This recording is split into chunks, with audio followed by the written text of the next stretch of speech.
My name is Arthur Vance, and I am the man who stood by and watched my own 7-year-old son sink to the bottom of our infinity pool, surrounded by 100 of the most powerful people in the state. I didn't move. I didn't shout. I just stood there, a statue carved from money and grief, as the boy I was supposed to protect disappeared beneath the shimmering, chlorinated water. It was in that terrible, silent moment, watching his small body drift downwards, that I finally understood what a complete and utter fraud I was. All my success, the sprawling mansion, the catered parties, it was all a hollow shell. The truth of my life wasn't in my bank account. It was in that cold blue water, and I was on the wrong side of it, completely and utterly useless.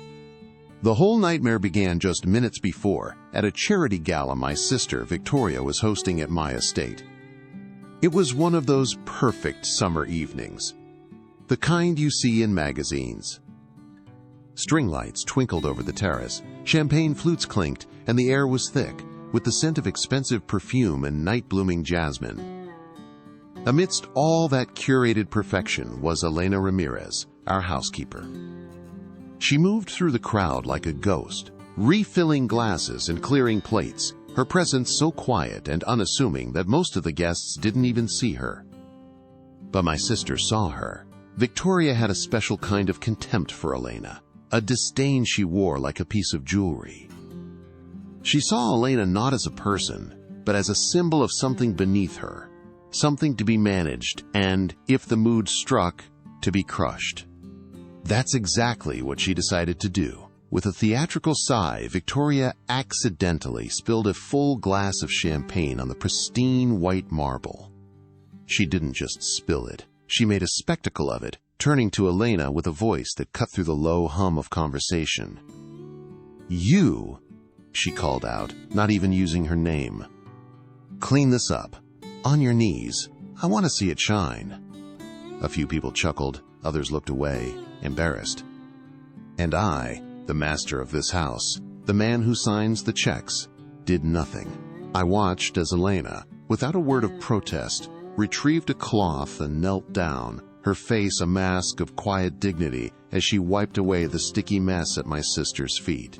The humiliation was a public performance, and I was part of the silent, approving audience. My son Leo was sitting by the edge of the pool, watching it all with his big, vacant eyes. He had been silent for 2 years, ever since he watched his mother drown in a sailing accident. He never spoke, never cried. He just existed, a little ghost in our big, empty house. As Elena was on the floor, being degraded in front of everyone, Leo must have shifted his weight. I didn't see it happen. I only heard the soft splash that followed. It wasn't a loud, panicked sound. It was quiet, almost gentle. The music stopped. A woman gasped. All eyes turned from the mess on the floor to the still water of the pool, and there he was, my son, sinking. His eyes were open, his little arms limp at his sides. He wasn't fighting, he wasn't struggling, he was just letting the water take him, accepting his fate in the same silent way he had accepted everything else. And I was frozen, the image of my wife's face in the churning ocean water flashing behind my eyes, paralyzing me completely. In that moment, all the power and influence in the world was gathered on my terrace, and not a single person moved to save my son. My sister Victoria just pointed a manicured finger and shrieked. My friends, the titans of industry and finance, just stared, their mouths agape. They were all as useless as I was. Then, a blur of motion. It was Elena. The woman who had been on her knees just seconds before was on her feet and running. She didn't hesitate, didn't scream, didn't even kick off her simple shoes. She just launched herself into the deep end of the pool, her plain work uniform billowing around her. She was the only one who saw a child, not a spectacle, the only one who acted out of pure, unthinking humanity. And as she dove into that water, she didn't just go to save my son. She shattered the entire illusion of my life, exposing it for the cold, empty, and cowardly thing it truly was. My life wasn't always infinity pools and catered galas. It began in a cramped, 2-bedroom apartment that always smelled of damp concrete and my mother's cooking. My father worked 2 jobs, his hands permanently stained with grease from the auto shop, and he came home every night looking like a man who had wrestled with the world and lost. I remember the exhaustion etched into his face, the way he'd slump into his chair and stare at the wall, too tired to even speak. He wasn't a cold man, just a worn-out one. He taught me my first lesson about being a man. You work until you break, and you do it for your family. It was a simple, brutal kind of love, the only kind he knew how to give. And for a long time, I thought it was the only kind that mattered. I swore I'd do better for my own family, that I'd give them a world without that kind of bone-deep weariness. I met my wife, Amelia, in a community college programming class. She was brilliant, fierce, and had a laugh that could cut through the thickest silence. While I was obsessed with the cold logic of code, she was the one who saw the human potential in it. She saw a way to connect people, to build something that mattered. We were a team from day one, fueled by cheap coffee and a shared dream of building something that would last longer than we would. Our first office was the corner of our tiny living room, a second-hand desk crammed against a wall with peeling paint. We'd work through the night, the glow of the monitor illuminating our faces as the city slept around us. She was the architect of my courage, the one who believed in the crazy idea that 2 kids with nothing could build an empire from a keyboard and a dream. Those early years were a blur of sacrifice. We poured every dollar we had, and many we didn't, into our fledgling company. I missed birthdays, anniversaries, family funerals. I'd tell Amelia it was temporary, a short-term pain for a long-term gain. Just 1 more year, honey. I'd promise, my eyes glued to a screen full of code. Then we'll have all the time in the world. She never complained. She'd just bring me a plate of food, kiss the top of my head, and go to bed alone. She was my partner in every sense of the word, shouldering the silent burden of our home life while I waged war in the digital world. I thought I was building a fortress of security for her, for us. I didn't realize I was building walls, brick by brick, between my heart and the only thing that truly mattered. I remember the day our first big contract came through. It wasn't millions, but it was enough to finally breathe.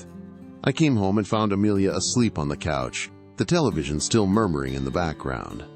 I just stood there watching her, the signed contract in my hand feeling flimsy and unimportant compared to the simple, profound reality of her. I didn't wake her up. I just sat on the floor and watched her sleep, overwhelmed with a feeling that was equal parts gratitude and a gnawing guilt. I had the victory I'd been chasing for so long, but I felt more alone than ever. It was the first time I realized that the finish line I was sprinting toward kept moving further away, and I was leaving the best parts of my life behind in the dust. Then Leo was born, and the world shifted on its axis. Holding him for the first time, this tiny, perfect human being, I felt a kind of terror I'd never known. It was the weight of absolute responsibility. All the code, all the contracts, all the ambition. It suddenly had a face and a name. He was the reason. He was the why behind every sleepless night and every sacrifice.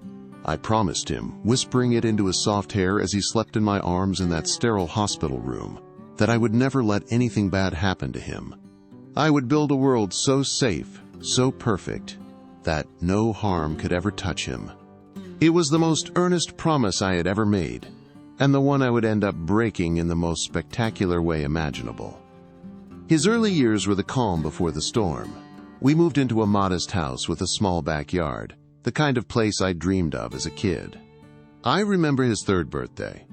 We didn't have much money, but Amelia filled the house with handmade decorations and baked a lopsided cake that he absolutely loved. I came home early from work, a rare occurrence, and found them in the backyard, chasing bubbles. Leo's laughter was the purest sound I had ever heard. For a few hours, I wasn't a CEO or a programmer. I was just a dad. We sat on the grass, eating cake with our fingers, the setting sun painting the sky in shades of orange and pink. In that moment, we had everything. We were rich in a way that had nothing to do with bank accounts.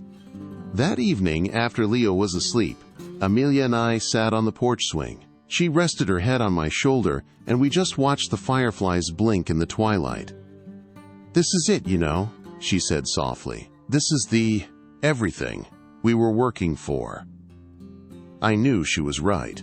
I held her hand and swore to her that I wouldn't lose sight of it again, that I would be more present, that the company could run itself for a while. I meant it with every fiber of my being. But the pull of ambition is a powerful current. The next big project came along, then the next. The 1 more year became 5. And those quiet evenings on the porch swing became a distant, fading memory.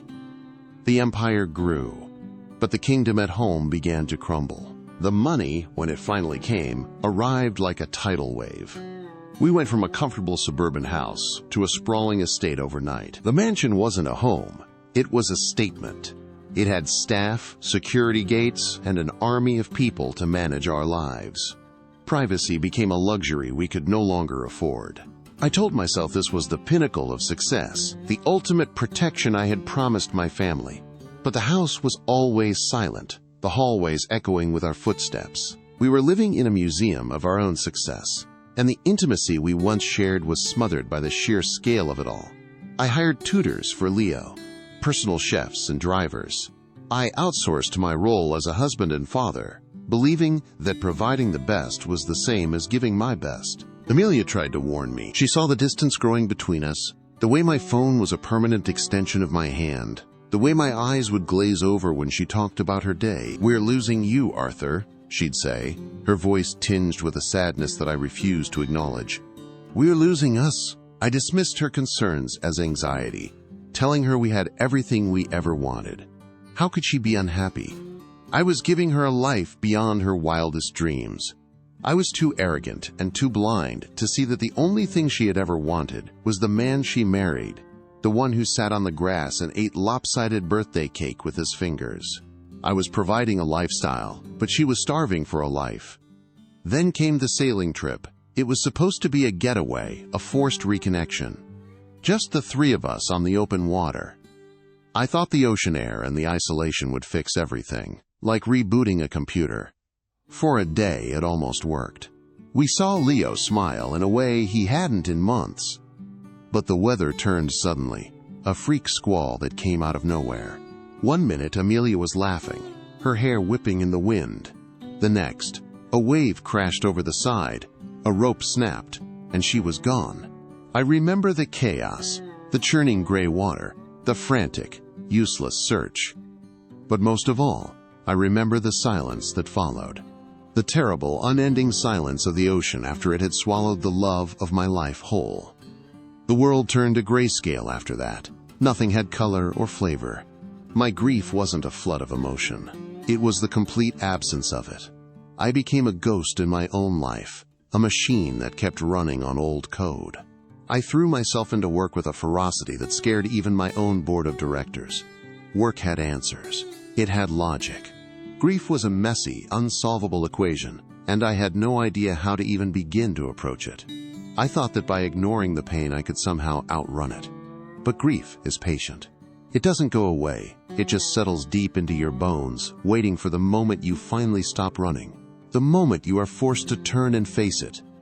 And Leo just stopped. He stopped speaking, stopped reacting. He built a wall of silence around himself that was even more impenetrable than my own. He was there, but he was gone. He had been on the boat. He had seen it all. And I, his father, the man who had promised to protect him from all harm, had no idea how to reach him. So I did the only thing I knew how to do. I threw money at the problem. I hired the best child psychologists, the most renowned trauma specialists. They came to the mansion, spoke in hushed, clinical tones, and offered theories. They treated my son like a broken object, a puzzle to be solved, never seeing the terrified little boy drowning in a sea of silent grief right in front of them. They all failed, of course. They failed because they couldn't give him the one thing he actually needed, his father, and I was incapable of giving it to him. I was so trapped in my own trauma, so terrified of the emotions that threatened to overwhelm me, that I couldn't even look my own son in the eye. Looking at him meant seeing Amelia. It meant seeing my failure on that boat. It meant facing the gaping wound at the center of my life. So I kept my distance, convincing myself it was for his own good, that my brokenness would only damage him further. I became a manager of his sorrow, not a partner in it. That's when my sister Victoria moved in. She arrived under the guise of helping, of providing a stable female presence for Leo. But Victoria didn't bring warmth. She brought judgment. She represents everything that went wrong with our lives.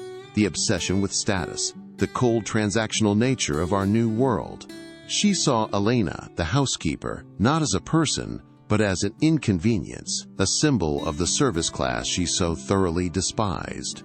She reinforced the walls I had built, applauding my emotional distance as strength and my reliance on money as practicality. She was the final piece of the puzzle, the enabler who helped solidify the cold, empty fraud I had become. And so, the stage was set for that perfect summer evening.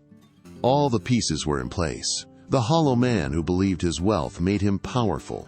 The traumatized boy who had lost his voice. The cruel sister who saw kindness as a weakness.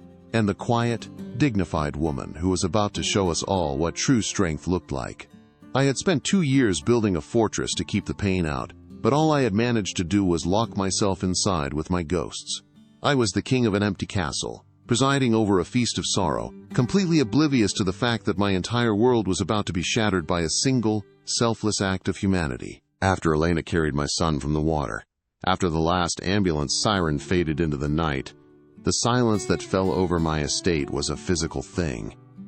It was heavier than any grief I had ever known. The guests had vanished, melting away like ghosts at sunrise, leaving behind a battlefield of half-empty glasses and discarded canapes. My sister Victoria was gone too, her screaming departure a final, ugly stain on the evening. I was left alone in the echoing quiet of a house that no longer felt like a home, but a mausoleum. The abandonment didn't come later, with lawyers and angry phone calls. It began in that instant, in the profound, suffocating emptiness of a life that had just been exposed as a complete and utter sham.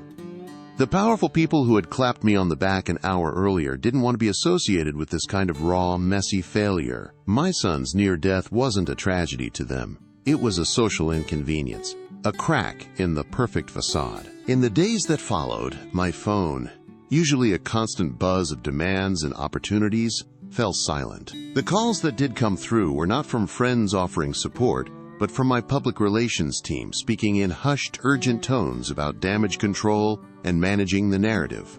They talked about my son's unfortunate incident as if it were a dip in the stock market, something to be mitigated with a carefully worded press release. No one asked how Leo was. No one asked how I was. They just wanted to know how we could scrub the ugliness from the public record. It was a cold, brutal lesson. The world I had built, the network of influence I had prided myself on, wasn't a community of people. It was a collection of assets.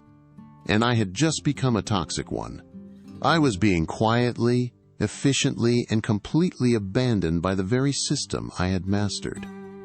The isolation became my new reality. I started to feel like a ghost in my own home, drifting through rooms that were once symbols of my success, but now felt like monuments to my failure. I'd stand in the grand library, surrounded by thousands of books I'd never read, and feel nothing but a crushing emptiness. The expensive art on the walls seemed to mock me, its vibrant colors a stark contrast to the gray landscape of my soul. I remembered Amelia once saying the house had no heart. I didn't understand her then, but I did now. It was just a collection of expensive things, a hollow shell designed to impress people who didn't matter.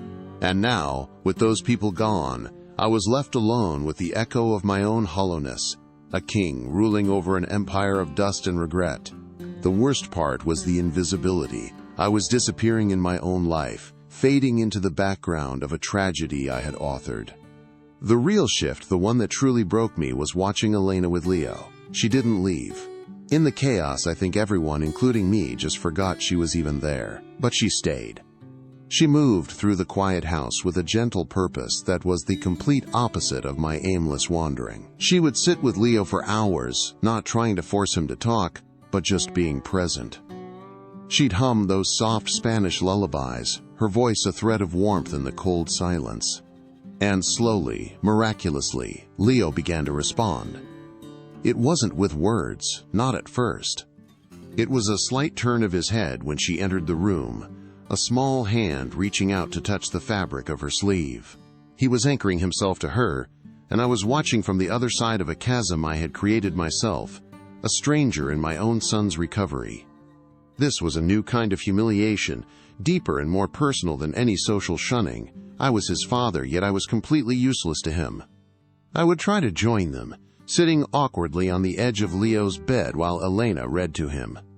But my presence felt like an intrusion. Leo would tense up, his gaze darting from me to her, as if seeking permission to feel safe. He didn't look at me with anger or hatred, but with a kind of wary confusion, as if trying to remember who I was supposed to be. Elena would never make me feel unwelcome, always offering a small, sad smile, but the message was clear. She had built a bridge to my son's silent world, and I was not allowed to cross it. I had outsourced every part of his life, and now, when it mattered most, I discovered I had outsourced his heart as well. I remember one afternoon, I found them in the garden, a part of the estate we rarely used. Elena had brought out a simple blanket and some picture books. Leo was leaning against her, tracing the images in a book with his small finger. For the first time since the accident, since Amelia's death, I saw a flicker of peace on his face. He looked like a child, not a case study. I stood there, hidden behind a large oak tree, just watching. I was the owner of this land, the man whose name was on the deed, and yet I felt like a trespasser. They had created a tiny island of safety and warmth in the middle of my cold, empty world, and I was stranded on the shore, watching them, completely alone. That feeling of being an outsider in my own family was a slow, grinding form of abandonment that was far more painful than any empty ballroom or silent phone. The empty chair at the dinner table became a symbol of it all, not just Amelia's, but mine. We had this enormous dining room with a table that could seat 20. After the gala, the staff continued to set 3 places out of habit. But Leo would only eat in the kitchen, sitting at the small wooden table with Elena. He wouldn't touch the food prepared by the chef. He'd only eat the simple meals Elena made for him. For a week, I sat alone at the head of that monstrous mahogany table, staring at 2 empty place settings, the silence of the room amplifying the sound of my own breathing. The farce of it was unbearable. I was living in a palace with a full staff at my beck and call, and my son was eating rice and beans in the kitchen with the housekeeper because it was the only place he felt safe. I tried to force a return to normalcy, a concept that was now utterly meaningless. I told Elena that we would all be having dinner in the main dining room. I thought that by imposing the old structure, I could somehow regain control, reassert my place as the head of the family. It was a disaster. Leo sat rigidly in his chair, his hands clenched in his lap, staring at his plate. He wouldn't look at me. He wouldn't eat. He just sat there, a tiny statue of misery, until Elena, with a quiet apology in her eyes, placed a gentle hand on his shoulder. "Maybe we are not ready for this room yet, Mr. Vance," she said softly. The Mr. Vance was like a slap in the face. It was a reminder of the chasm between us, of the formal, broken relationship I had with my own son. She wasn't being disrespectful, she was just stating a fact. We were not a family sharing a meal. We were a broken man, a traumatized child, and the kind woman who was holding him together. That night, the humiliation finally broke through my defenses. After Elena took Leo upstairs, I remained at that table for hours, the untouched food growing cold in front of me. I looked around at the opulent room, at the crystal chandeliers and the silk wallpaper, and I felt a wave of self-loathing so intense it almost buckled me.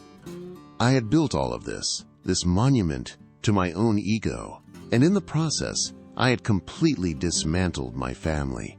I had forgotten the simple, fundamental truth that Amelia had tried to tell me years ago. A home isn't built with money, it's built with presence. It's built with shared meals, with laughter in the hallways, with the quiet comfort of just being together. I had provided a house, but I had failed, utterly and completely, to provide a home. The rejection wasn't loud or dramatic. It was quiet, passive, and all the more devastating for it. It was in the way Leo would flinch if I entered a room too suddenly. It was in the way he would hand a toy to Elena to fix, even if I was sitting right there. These were small things, tiny moments of accumulated evidence that proved my irrelevance in his life. Each one was a paper cut on my soul. I had been so focused on protecting him from the world that I had never considered that the greatest danger to him was me, my absence, my grief, my inability to connect. I was the source of the instability he was running from, and he had found his shelter in the one person in our house who offered nothing but simple, unconditional kindness. My attempts to bridge the gap were clumsy and pathetic. I bought him expensive toys, elaborate train sets, a pony for the estate. The gifts would arrive, be unboxed by staff, and then sit in his room, untouched. They were hollow gestures from a hollow man, and my son, in his silent wisdom, knew it. He didn't want things. He wanted a father, and I had no idea how to be one. I would try to read him a bedtime story, my voice sounding foreign and stilted in the quiet of his room. He would just stare at the wall, waiting for me to be done, waiting for Elena to come in and sing him to sleep. I was a performer playing the part of a father, and my audience of one was not convinced. The abandonment was now complete. I had been replaced. The days bled into one another, each one a repeat of the last. I would wake up, walk the empty halls of my mansion, watch my son being cared for by another, and then retreat to my office to stare at financial reports that meant nothing to me anymore. The numbers on the screen were just abstract symbols, devoid of the power and meaning they once held. I was a man who had conquered the world but had lost the war in his own home. The silence wasn't just in the house, it was inside me. A vast, desolate quiet where a heart used to be. The gradual rejection I was experiencing wasn't an attack from the outside. It was a reflection of the abandonment I had inflicted on my own son for 2 long years. He wasn't pushing me away, he was just showing me the same emptiness I had shown him. One evening, I found a drawing on the floor outside Leo's room. It was a simple, childish sketch in crayon. On one side of the page was a small figure with brown hair, clearly Leo, holding hands with a smiling woman in a blue dress, Elena. They were standing under a bright yellow sun. On the other side of the page, far away from them, was a tall, dark figure, standing alone next to a big, gray, boxy house. There were no windows or doors on the house, just a solid, impenetrable block. The tall figure had no face. I knew instantly that it was me. I wasn't just outside the circle of sunlight. I was a featureless shadow, attached to a prison. My own son saw me as a void. That simple piece of paper was a more brutal indictment of my fatherhood than any court could ever deliver. The drawing was the breaking point. I held it in my hand, the flimsy paper trembling, and felt the last of my carefully constructed walls begin to crumble. All the ambition, the drive, the relentless pursuit of more, it had all led to this, to being a faceless shadow in my own son's life. I had become the very thing I despised. A man defined not by his love, but by his possessions. I had worked my entire life to avoid the worn-out exhaustion I saw in my own father, only to end up with a different kind of emptiness, one that was colder and far more profound. He may have been tired, but at least he was present. I had all the energy and resources in the world, and I was a complete and utter ghost. The gradual humiliations had done their work. The forgotten man at the dinner table, the rejected father with his useless gifts, the faceless shadow in a child's drawing. It wasn't one single event, but a slow, creeping tide of irrelevance that had finally washed over me. I felt stripped bare of all my titles, CEO, mogul, visionary. All that was left was Arthur Vance, a failed husband and a failed father, standing in a hallway, holding a piece of paper that told the devastatingly simple truth of his life. The feeling wasn't anger or even sadness anymore. It was a deep, bone-chilling shame. A recognition that I had abandoned my son long before he had ever started to pull away from me. I walked through the house that night, not as its master, but as a visitor seeing it for the first time. I saw the cold marble floors, the impersonal furniture, the vast, empty spaces. It was a perfect reflection of my own heart. I finally understood that I couldn't fix this with a new strategy or a better investment. I couldn't hire someone to repair the bond I had broken. This was my mess to clean up. The abandonment I felt was a mirror, and to change the reflection, I had to change the man who was staring into it. The first step wasn't to win back my son's affection, but to become a man who was worthy of it. I went to the kitchen. The lights were off, but a small lamp was on over the sink. Elena was there, quietly washing the few dishes from their dinner. She didn't seem surprised to see me. She just stopped what she was doing and looked at me, her expression not one of pity, but of a deep, weary understanding. She had seen this coming. She'd been watching my slow-motion collapse since the day she arrived. In her eyes, I saw not an employee, but a witness. A witness to my failure, to my son's pain, and to the tiny, fragile hope that was now starting to bloom in the ruins of my life. A hope she had planted herself. I stood there in the doorway, the crayon drawing still clutched in my hand, and for the first time since Amelia died, I felt the sting of tears in my eyes. The evolution of my abandonment was complete. I had been cast out by my social circle, rejected by my own child, and rendered a stranger in my own home. I had hit the bottom. There was nowhere left to go. No one left to blame. There was only the quiet housekeeper in front of me, the crumpled drawing in my hand, and the terrifying, liberating realization that my old life was over. And I had to decide if I had the courage to even begin to build a new one. I didn't say a word. I just stood there in the doorway of the kitchen, holding that crayon drawing like it was a court summons. Elena turned from the sink, wiping her hands on her apron, her eyes holding no judgment, only a deep, bottomless exhaustion that I recognized because I saw it in the mirror every morning.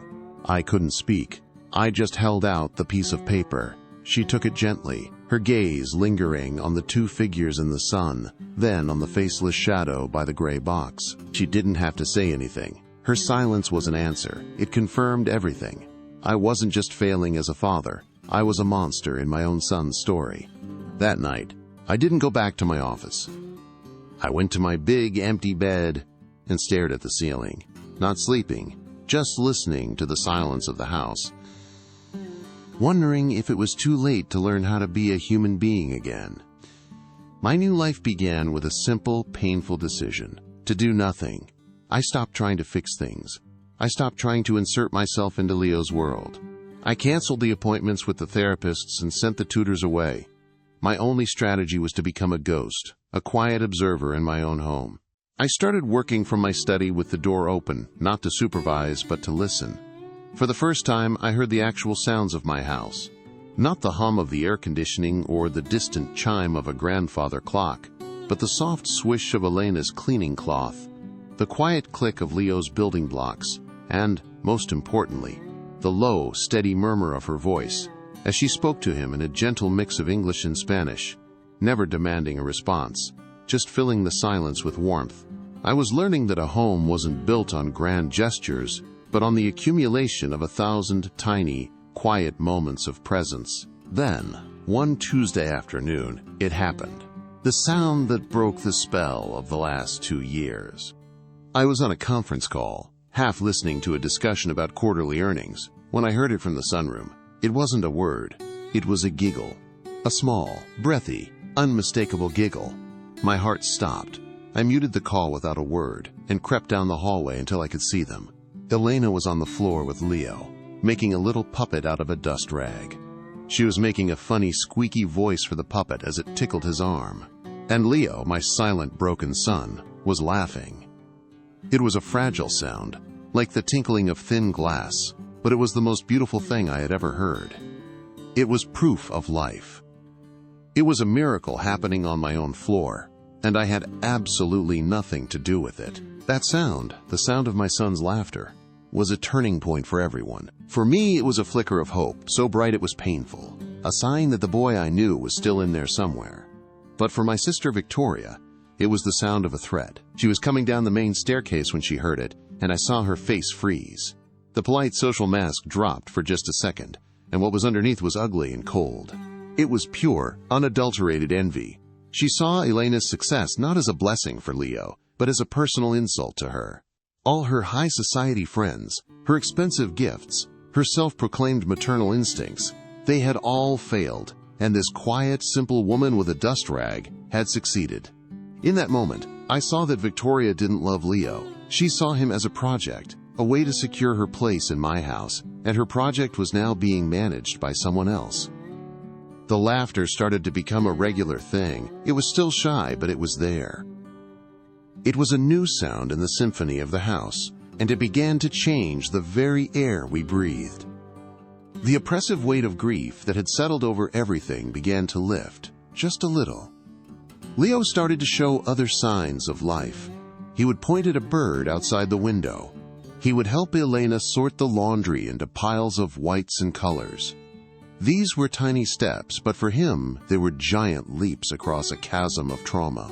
And with every step he took toward Elena, I felt him moving further away from me. I was happy for him, truly, but a selfish, ugly part of me felt a sting of jealousy. She was healing my son, and I was just the man who paid the bills, a landlord in the life of his own child. This growing unease, this desperate need to understand, led me to do something I'm not proud of. I felt like I was losing him, and I needed a reason. I couldn't accept that the answer was as simple as kindness. There had to be something more, some technique she was using, some secret I could learn. So I hired a private investigator to look into Elena Ramirez's past. I told myself it was for Leo's safety, a standard background check. But that was a lie. I was looking for a flaw, an explanation, something that would make her less of a miracle worker and more of a regular person. I was looking for a crack in her perfect facade because I couldn't stand to look at my own broken reflection in her quiet competence. It was a petty, desperate act from a man who had forgotten how to trust in simple human decency. The investigator's report arrived a week later in a plain manila envelope. I opened it in my office, my hands trembling slightly, half expecting to find some dark secret, some leverage I could use to regain a foothold in my own family. But there was nothing like that. No criminal record, no hidden debts, no questionable associations. There was just a life, a simple, hard-working life. And then I saw it, buried in a section about her family history. A single line item from a local newspaper clipping dated 12 years prior. Local teen Miguel Ramirez drowns in tragic river accident. It listed the surviving family members. His older sister, Elena Ramirez. My blood ran cold. The report fell from my hands. It wasn't a technique. It wasn't a secret method. It was a shared wound. She saw my son, and she saw her brother. The revelation hit me like a physical blow. I stumbled back from my desk and sank into a chair, the air knocked out of my lungs. Her quiet patience, her profound empathy, her instinct to just be present without demanding anything, it all made a terrible, tragic sense. She wasn't just working a job. She was engaged in a quiet act of redemption. She was giving my son the gentle comfort she probably wished she could have given her brother. And I, in my arrogance and suspicion, had treated her like a puzzle to be solved or a threat to be neutralized. The shame was so intense it was nauseating. I had been so wrapped up in my own grief, so convinced that my pain was unique and insurmountable, that I never once stopped to consider the sorrows that other people carry with them every single day, hidden just beneath the surface. This new knowledge changed the way I saw everything. It changed the way I saw her move through the house, the way her hands would gently straighten Leo's collar, the sad, distant look that would sometimes cross her face when she watched him play. I was seeing not just a housekeeper, but a woman who was quietly tending to the ghosts of her past by protecting the future of my son. And it made Victoria's constant, petty cruelties toward her seem not just snobbish, but monstrous. My sister, with her casual disdain and her public put-downs, was dancing on the edge of a wound she couldn't even imagine, and I had stood by and let her do it. I was her employer, her protector in this house, and I had protected her from nothing. It was Victoria who decided we needed to host the annual summer charity gala. She claimed it was to show the world that the Vance family was strong and moving forward. But I knew the truth. It was a power play. It was her chance to reestablish her dominance, to be the queen of the mansion, to put Elena firmly back in her place as the help in front of 100 of our most influential peers. I resisted at first. The idea of filling our home with strangers and fake smiles felt obscene. But I was still weak, still operating on the old programming that told me to maintain appearances at all costs. I gave in, and in doing so, I set the stage for the night that would burn my old life to the ground. The evening of the gala was grotesquely perfect. The setting sun cast a golden glow over the manicured lawns, and the sound of a string quartet drifted through the air. Men in expensive suits and women in glittering dresses laughed and drank champagne around the shimmering blue water of the infinity pool. It was a perfect picture of everything I had once thought mattered. Victoria was in her element, gliding through the crowd, her voice a sharp, confident instrument of social command.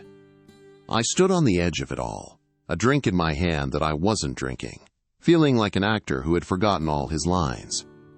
I watched Elena move silently through the party, her simple black uniform, a stark contrast to the designer gowns, her face a mask of professional calm. But now, knowing what I knew, I could see the tension in her shoulders, the careful way she avoided looking at the vast expanse of water. Then Victoria made her move. It was a piece of theater designed for maximum impact. She was talking to a state senator when she let out a theatrical gasp, accidentally, sloshing her entire glass of champagne onto the white marble terrace. The conversation stopped. A few people looked over. Victoria turned, her eyes scanning the crowd until she found her target. "You," she called out, her voice dripping with condescension, not even using Elena's name. "Clean this up. Now, on your knees. I want to see my reflection in it."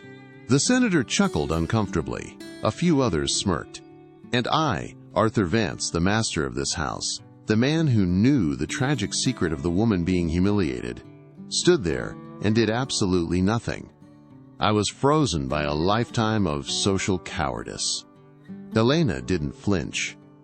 She just gave a slight, almost imperceptible nod, her dignity a silent shield against the public assault. She retrieved a cloth from her service cart and walked to the puddle of champagne. As she knelt down, the murmur of the party started up again, the moment of drama having passed. But I couldn't look away. I was watching this woman, who had lost her own brother to the water, being forced to her knees at the feet of my cruel sister, just yards from the pool. It was a scene of such profound injustice that it felt like the world was tilting off its axis. And that's when I saw Leo. He had been sitting quietly on a lounge chair near the edge of the pool, a small, forgotten figure in the midst of the adult revelry. He was watching it all, his eyes wide, fixed on Elena. He must have shifted his weight, leaning forward to get a better look, or perhaps it was just a clumsy, childish movement. I didn't see the cause, only the result. A small, quiet slip. There was no scream, no flailing, just a soft splash that was almost swallowed by the music and the laughter. For a second, nobody noticed. But I saw it. My eyes were locked on that spot. The music seemed to fade away, and the world went into slow motion. I saw the ripples spread out from where he had disappeared. I saw a woman point, her mouth opening in a silent "oh" of shock. And I saw my son, my little boy, sinking beneath the surface of that beautiful, deadly water. His eyes were open, his body limp. He wasn't fighting. Just like his mother, he was letting the water take him. My own body betrayed me. A cold, paralyzing terror seized me, dragging me back 2 years to the deck of that sailboat, to the churning gray waves and the sight of Amelia's face disappearing. My feet were rooted to the marble floor. My throat was closed. I couldn't move, couldn't breathe, couldn't scream. All the money, all the power, all the influence I had accumulated was utterly useless. My friends, the titans of industry, standing just feet away, were equally useless. They just stared, their faces a gallery of slack-jawed horror. My sister, Victoria, just let out a shrill, piercing shriek, a sound of pure panic that helped no one. We were 100 of the most powerful people in the state, and we were all just spectators at the drowning of a child. Then, a blur of motion. It wasn't a guest. It wasn't a security guard. It was Elena. In the second that we were all frozen, she was already moving. The woman who had been on her hands and knees just moments before was on her feet and sprinting toward the pool. She didn't hesitate. She didn't kick off her shoes. She didn't scream for help. She just ran, her eyes locked on the spot where Leo had vanished. Her face was a mask of terrifying resolve, a look that I now understood completely. She wasn't just running to save my son. She was running to fight the ghost that had haunted her for 12 years. She launched herself into the deep end, her simple work uniform billowing around her like a shroud, and dove into the water, a single, selfless, silent missile of pure courage. She disappeared under the shimmering, chlorinated surface for what felt like an eternity. The party was dead silent now. The only sound, the gentle lapping of the water against the sides of the pool. Everyone was crowded around the edge, staring, waiting. Then, she broke the surface, gasping for air. In her arms, she held my son. She swam with a desperate, powerful stroke, pulling his limp body toward the steps. She hauled him out of the water, her own small frame straining with the effort. She laid him gently on the marble terrace, right next to the still damp spot where she had been humiliated just a minute before. His face was blue. He wasn't breathing. A collective gasp went through the crowd. Without a moment's hesitation, Elena began CPR. She tilted his head back, pinched his nose, and breathed into his mouth, her own life force trying to restart his. Then she placed her hands on his small chest and began to push, counting under her breath, her movements precise and automatic. Tears were streaming down her face, mixing with the pool water, but her focus was absolute. She was in a world of her own, a world with just her and this child, fighting a battle against a memory. She breathed for him again, pushed again. "Come on, Leo," she whispered, her voice cracking with a pain that was more than just fear for him. "Come on, Mijo, breathe. Please, breathe." And then he did. A small, sputtering cough. A violent gasp for air. Water streamed from his mouth, and he began to cry, a real, terrified, wailing cry. It was the most beautiful sound in the world. The crowd erupted in a wave of relieved sighs and nervous applause, but Elena didn't seem to hear them. She just collapsed over him, wrapping him in her arms, her body shaking with violent, racking sobs. She wasn't just crying for Leo. She was crying for the brother she couldn't save. She was crying out 12 years of buried grief and guilt. And as I stood there, finally able to move, finally able to breathe, I watched this incredible woman hold my living, breathing son, and I knew with a certainty that shook me to my very soul that my entire life had been a lie. True power wasn't in my bank account. It was in the heart of the woman my world had tried so hard to crush.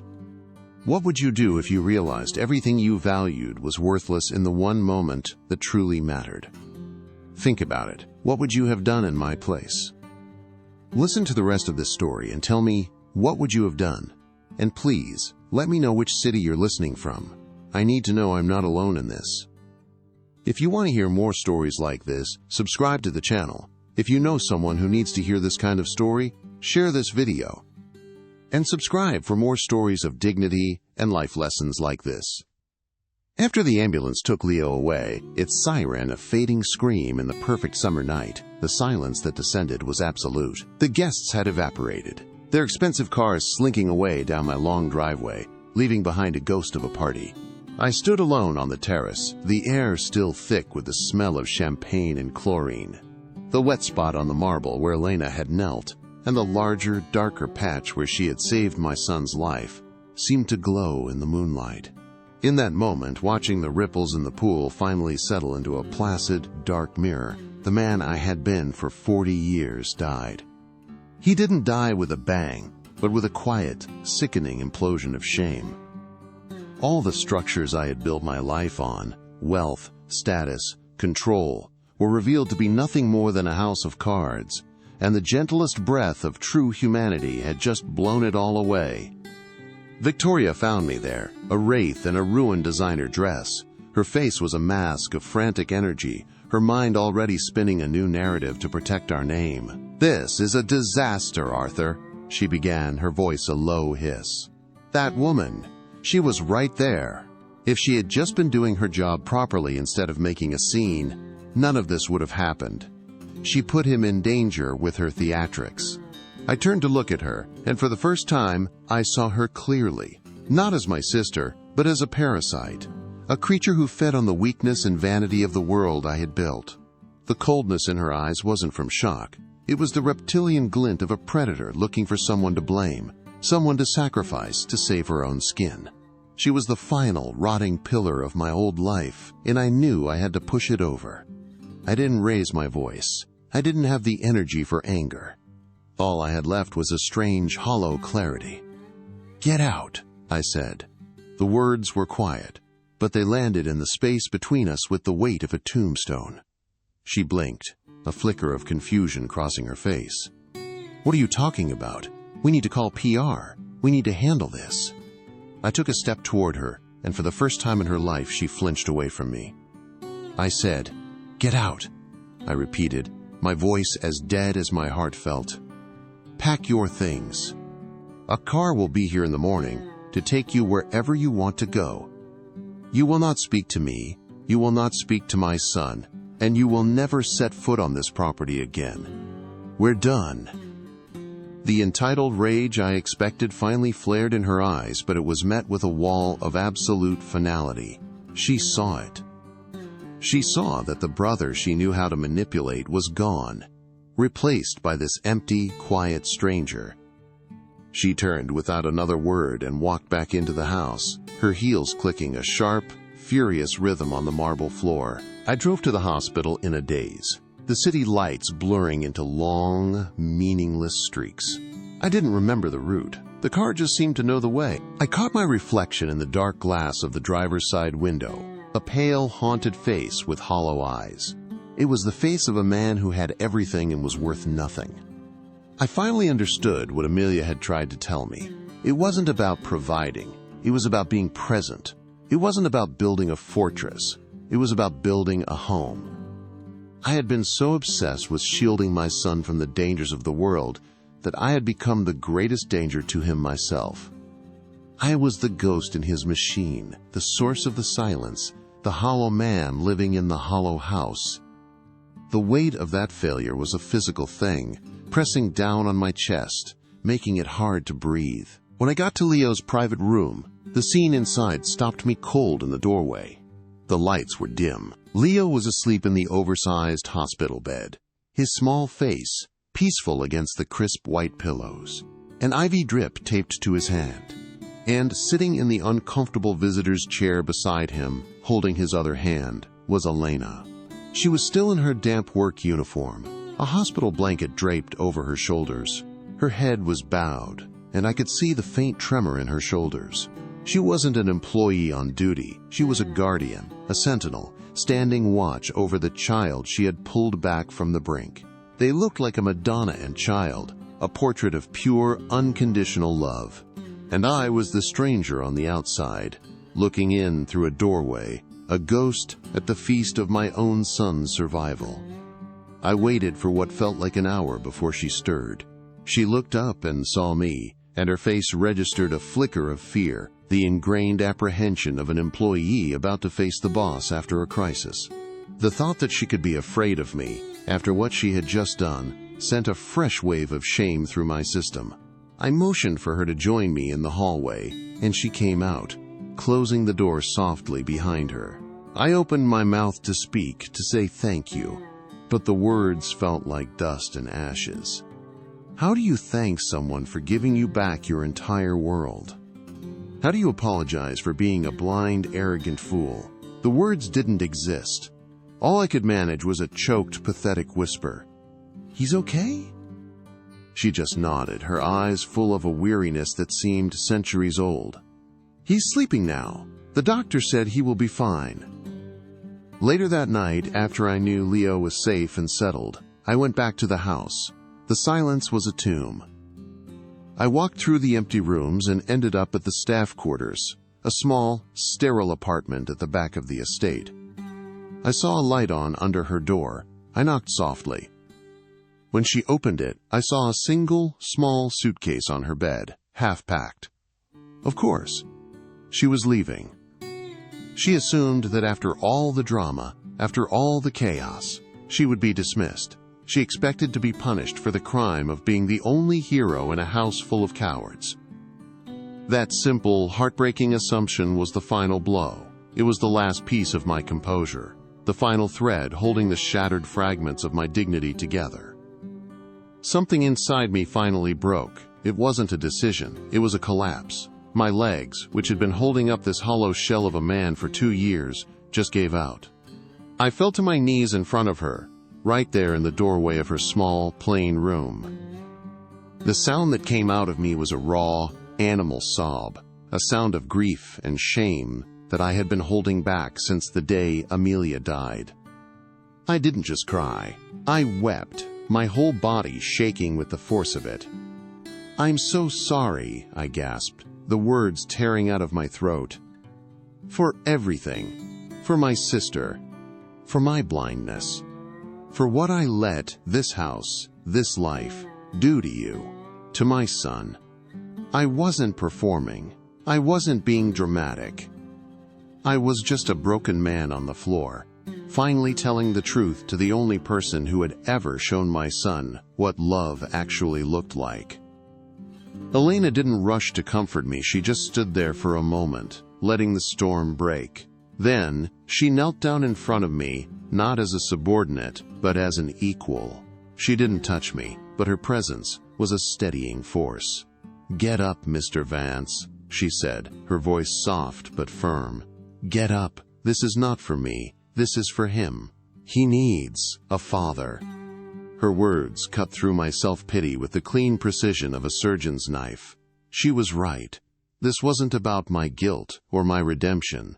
It was about Leo. She helped me to my feet, her small hand surprisingly strong on my arm. "I will stay," she said, answering the question I hadn't even been able to ask.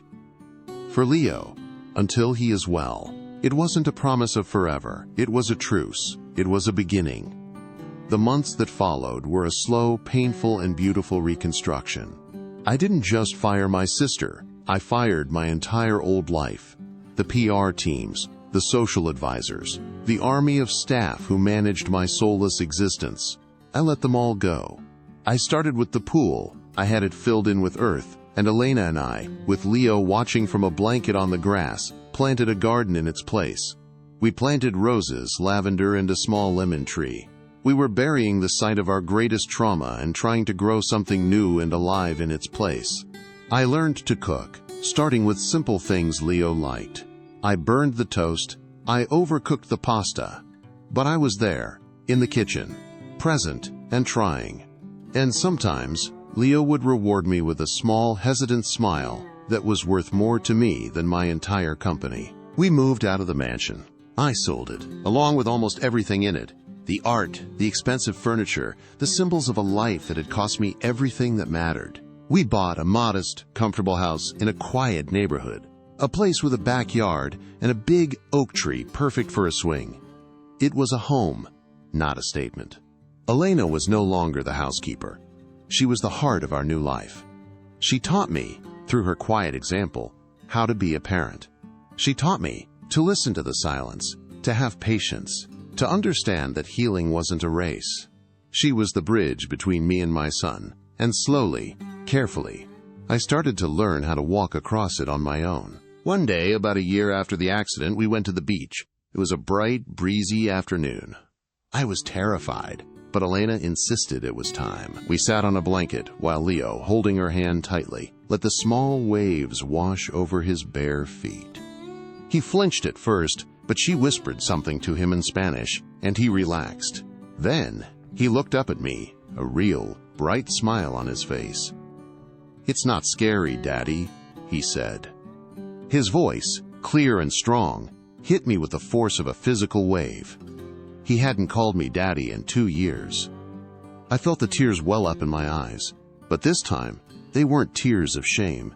They were tears of a gratitude so profound, it felt like my heart was going to burst.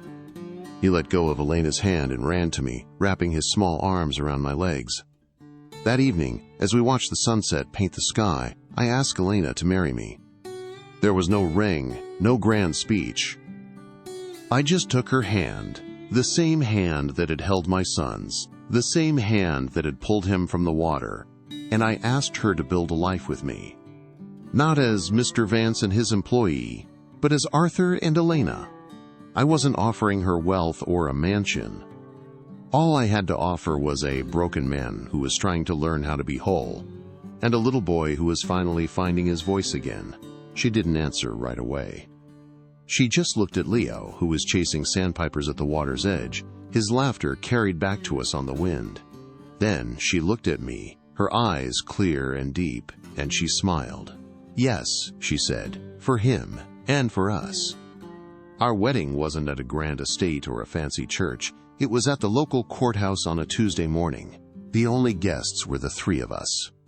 Leo, wearing a small, serious suit, stood between us, holding both our hands. He was our witness. He was the reason. He was the foundation of this new family, built not on money or status, but on the rubble of our shared pain and the stubborn, resilient power of love. As the justice of the peace pronounced us husband and wife, I looked from Elena's smiling face to my son's, and I knew I was finally home. The journey had been through a hell of my own making, but it had led me here, to this simple, perfect, unshakable truth. My life now is not the one I planned. It's smaller, quieter, and infinitely richer. The echoes of grief will always be there, a part of our story. But they are no longer the whole story. Tonight, the 3 of us will make dinner together in our small, warm kitchen. There will be laughter. There will probably be a mess. Leo will tell me about his day at school, and Elena will hum one of her old lullabies while she chops vegetables. And I will be there, completely present, a man who finally understands that true wealth isn't what you accumulate, it's what you refuse to lose. I had to lose everything to find the only thing that ever truly mattered. What would you do if you were given a second chance to be the person you were always meant to be? Think about where you are in your own life. What would you have done in my place? Listen to this story all the way through and tell me. And please, let me know which city you're listening from. I need to know I'm not the only one who has had to find their way back. If you know someone who needs to hear this kind of story, share this video. And subscribe for more stories of dignity and life lessons like this.